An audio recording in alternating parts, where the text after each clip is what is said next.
বিপদ আসলেই প্রথমে বিশ্বনবী সাল্লাল্লাহু আলাইহি ওয়াসাল্লাম একটা দোয়া পড়তেন। তিনি পড়তেন ইন্না লিল্লাহি ওয়া ইন্না ইলাইহি রাজিউন। তাহলে বিপদ এলেই আমরা এখন থেকে ইন্না লিল্লাহ করব, নাকি হায় হুতাশ করবেন?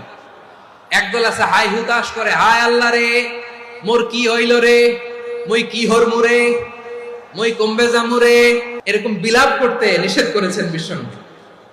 কি করব, কই যাব, কি হবে, হায় হায়, এরকম হাহুতাশ আছে না নাই? বিশ্বাসীরা হাহুতাশ করে না, তারা ইন্না লিল্লাহ পড়ে। তারপরে বিশ্বনবী পড়তেন আল্লাহুম্মা আজুরনি ফি মুসিবাতি ওয়াখলুফ লি খায়রাম মিনহা। একসাথে প্রথমে পড়তেন ইন্না লিল্লাহি ওয়া ইন্না ইলাইহি রাজিউন, তারপর পড়তেন আল্লাহুম্মা আজুরনি ফি মুসিবাতি ওয়াখলুফ লি খায়রাম মিনহা, মানে আল্লাহ এই যে আমি বিপদে ধৈর্য ধারণ করলাম এটার সব তুমি আমারে দাও, আর যেটা হারালাম এর চেয়ে ভালো কিছু দিয়ে মেকআপ করে দিও, ভালো কিছু দিয়ে বদল করে দিও। সুবহানাল্লাহ পড়েন।